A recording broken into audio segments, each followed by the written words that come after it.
All right, this is Openstax U.S. History, Chapter 14, Troubled Times, the Tumultuous 1850s. We'll be looking at Section 1, the Compromise of 1850. So in this chapter here, Chapter 14, we're going to talk about the decade that precedes the Civil War. In a lot of ways, we can think of this chapter as really kind of the direct events which led to the Civil War. And in it is kind of the key theme of what the Civil War breaks out over. And that is something that we covered in a previous section, and that is the debate of slavery in the Western territories. So we might just say, we'll say just down here, the key issue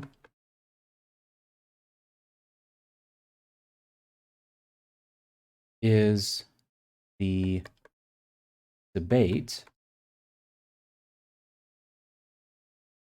of slavery in the Western territories.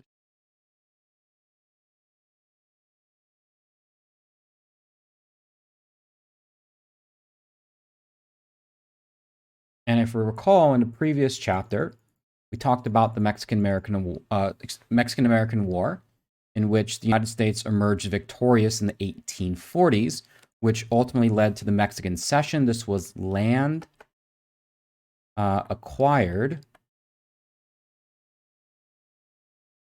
by the U.S. from Mexico. And again, the key debate here is that after that territory was acquired, the question is, well, what is the status of slavery in that particular region?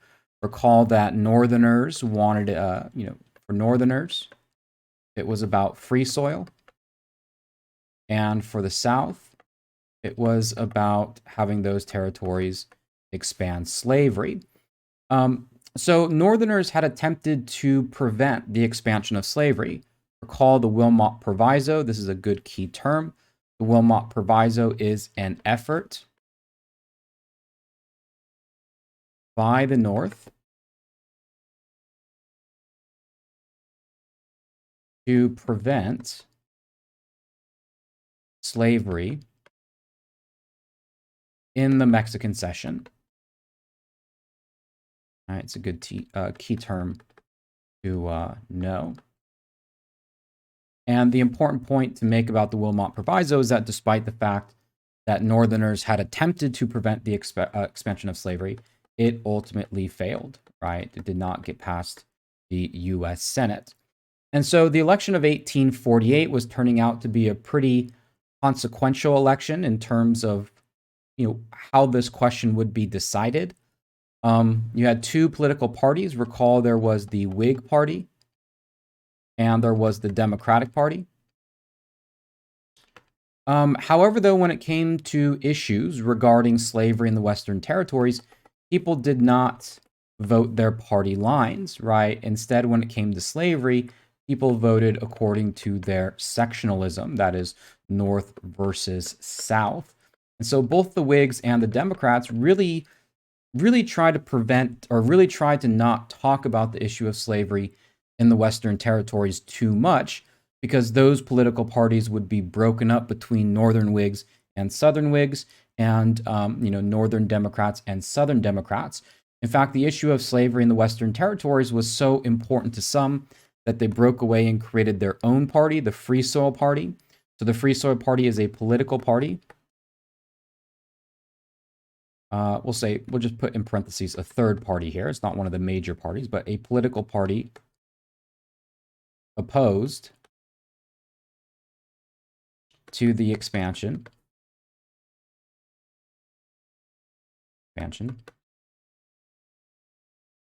of slavery. And, there were Northern Whigs, Northern Democrats. There were members of the failed abolitionist party, the Liberty Party, who threw their lot in with the Free Soilers. Ultimately, the election of 1848 didn't solve the question of slavery in the Western territories. Zachary Taylor was elected. He was a slaveholder, but more notably a war hero from the Mexican-American War. He was the general who had great success on the battlefield, sort of in the same vein as people like Washington and Jackson. These are popular generals turned presidents. Even though Taylor himself was a slaveholder, he really didn't have a vested interest in this debate over slavery in the Western territories. He could see it pretty much go either way. And he actually died in office, so he doesn't really provide kind of strong leadership on this particular question. Instead, debating over this issue ultimately goes to the Congress, right? Kind of Congress, especially in this era of American history, really kind of takes the lead. This is a notable period in which, U.S. presidents don't really exercise really that much influence or authority in this era.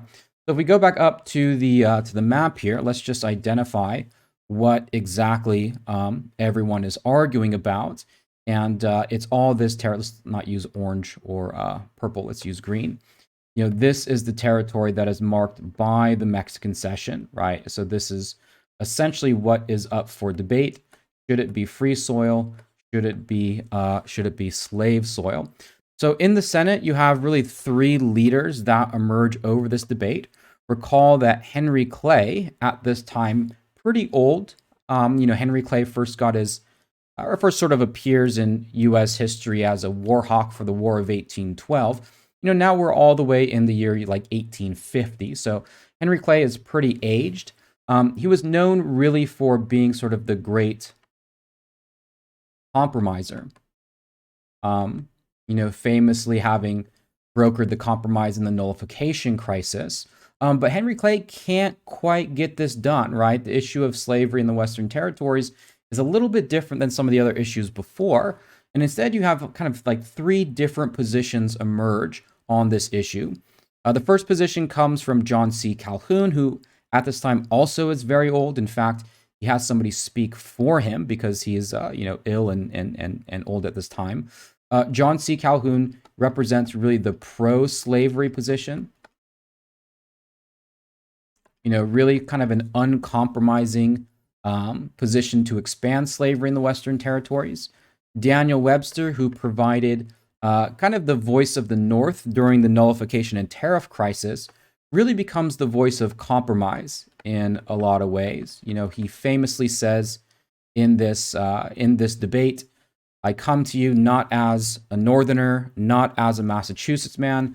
I come to you simply just as an American," right? We're all part of the same country. We're all Americans. Let's sort of get along.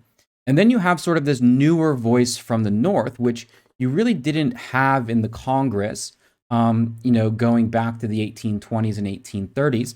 And that's provided by William Seward. And he's about as close as you get to an abolitionist position.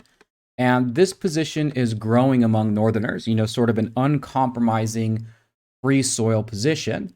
William Seward invokes things like the Declaration of Independence, says either all men are created equal or, the Declaration is a lie.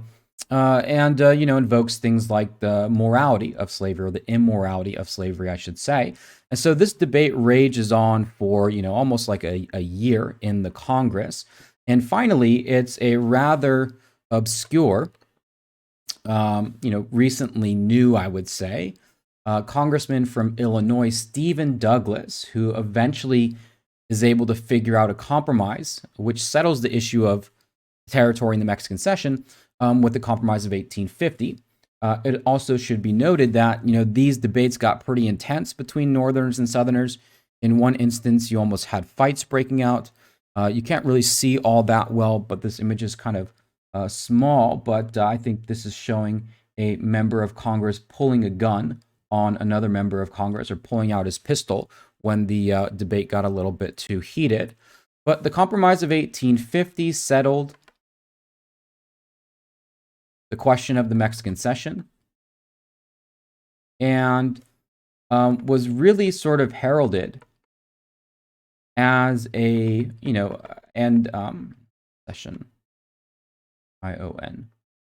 A guy like Stephen Douglas was really heralded as like the savior of the nation, because here you had an issue in which nobody could really get Northerners and Southerners to get along. It looked like it might be perhaps the breakup of the Union.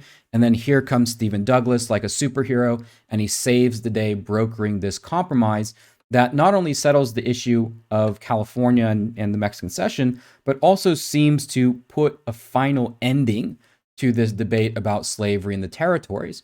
So again, let's just talk about very quickly what this compromise did. We'll mark sort of right down here, north or south, to show which side this appeased. So for the South, people like John C. Calhoun and the pro-slavery supporters, they understood that California was likely going to be admitted as a free state. California itself petitioned to be a free state. So John C. Calhoun and other Southern pro-slavery advocates wanted to get something in return. And what they got was a stronger Fugitive Slave Act, right? So a fugitive slave is essentially a runaway, right? So this would be a stronger, we'll talk about some of the details, stronger fugitive slave law, or just say, it already says, we'll just say a stronger law here. The North, of course, gets California as a free state, right? That's important, California as a free state.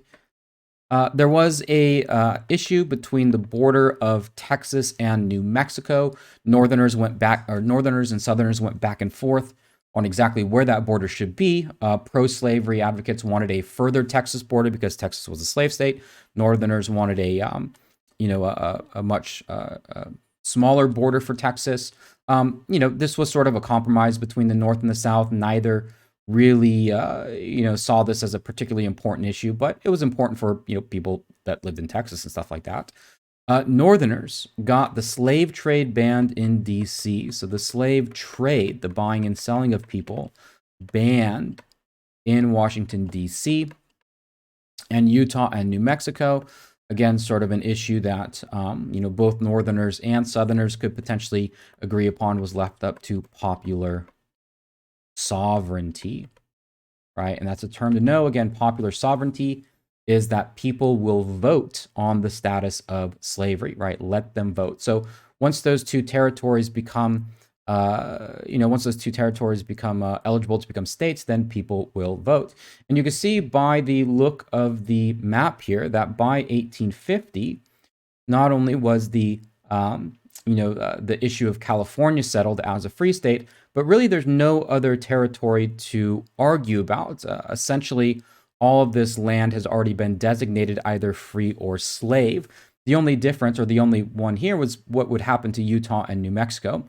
So the reason why both Northerners and Southerners liked this idea of popular sovereignty, because both sides thought they would win. So for example, if we were to color this in orange, Northerners would be pretty happy that the expansion of slavery was stopped on Texas's western border. However, if you were a pro-slavery advocate, then those people would see this potentially as purple. And for many of those who look to expand slavery further, this would be good as well, because it meant that, essentially the soil open for slavery, is almost like a third of what already exists. So for the time being, the Compromise of 1850 was seen as the solution to all the nation's problems, and Stephen Douglas was heralded as a hero. Now, that celebration didn't last very long because, as some say, the devil was in the details. And in fact, the Fugitive Slave Act that was part of the Compromise of 1850 in a lot of ways ignited, instead of settling, right, ignited the issue of slavery even more. Right, slavery. And probably the most important aspect of it, generally speaking, is that it brought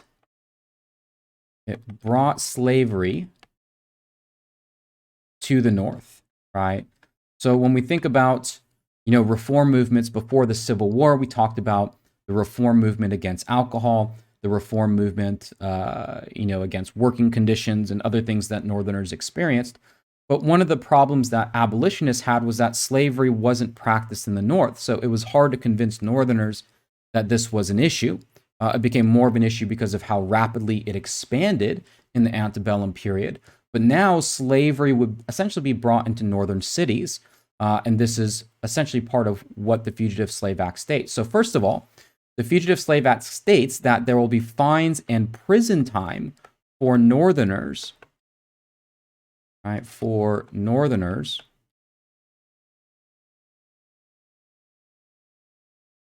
who help runaways, right? And I'm putting runaways in quotation marks because oftentimes there were free black people in the North who were accused of being runaway slaves when they had never been enslaved in their entire life. The Fugitive Slave Act also set up a separate federal commission or commissioners to apprehend runaway slaves in the North. Northerners referred to these incidents as slave catchers and kidnappings. You can see in this warning poster here that whenever federal commissioners would visit a northern city, that abolitionist advocates and really others would advertise it and warn people that, the quote unquote slave catchers are out there, be aware and have your, head on a swivel. One instance to kind of demonstrate exactly how this was brought to the North, Anthony Burns. He was a runaway slave from Virginia. He was captured in Boston and sent back, and the people of Boston saw this as an outrage that federal commissioners or slave catchers were essentially invading northern territories to apprehend these people. We might call this we'll say Burns was apprehended in Boston, sent to Virginia. And this, this was outrage, right? This was outrage to the North. Anthony Burns eventually, he would be, his freedom would be purchased by abolitionists of the North. And, this pretty much confirmed Northerners' fear of slave power, right? The fact that even those slave states in the South had the power through this new law to affect Northern states. This was very worrisome for Northerners. So when we say that it brought slavery to the North, we don't mean essentially, slavery is legal to the North, but the fact that these battles are now happening in Northern states, whereas before for many Northerners, slavery might be something considered immoral or evil to some Northerners, but it's sort of out of sight, out of mind, right? It's not something that Northerners walk outside of their front door or they're, strolling down the streets of a northern city and actually see slavery. They don't see that. But now they do see these posters. They do see these incidents like Anthony Burns. And so it brought that issue to the North in a way that had never existed before.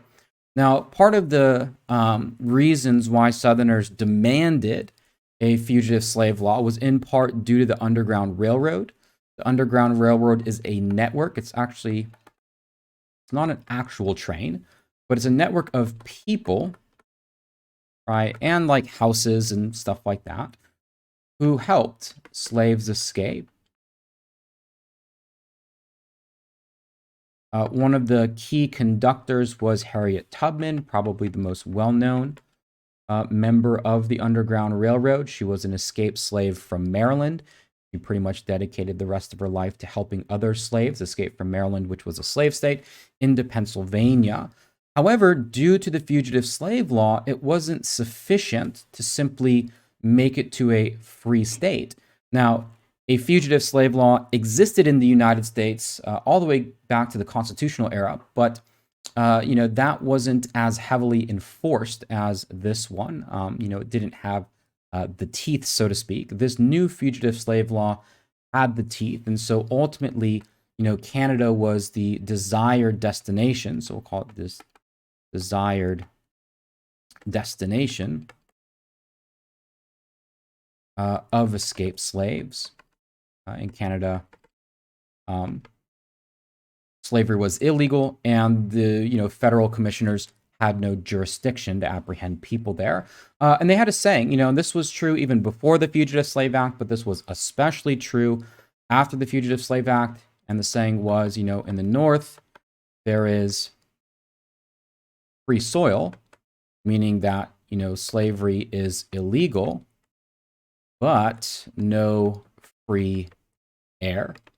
And that meant even as an escaped slave, even not even as an escaped slave, even just as a black person living in the North, you had good reason to be paranoid that, these slave catchers might apprehend you. So you couldn't breathe easy, right? There was free soil, but no free air.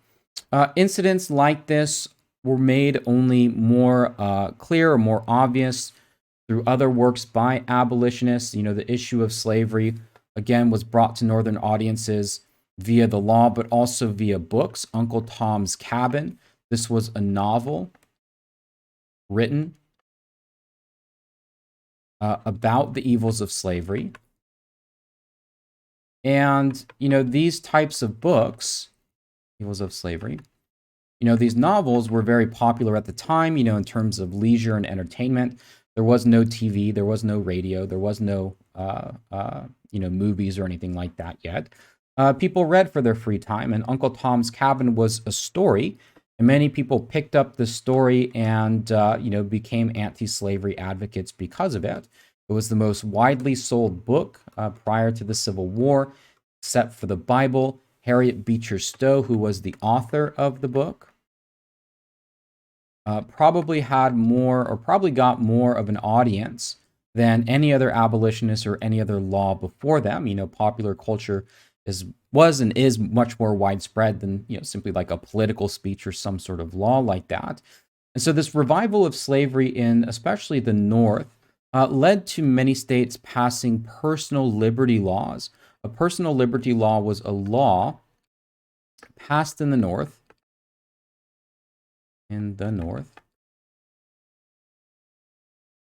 which stated fugitive slaves would not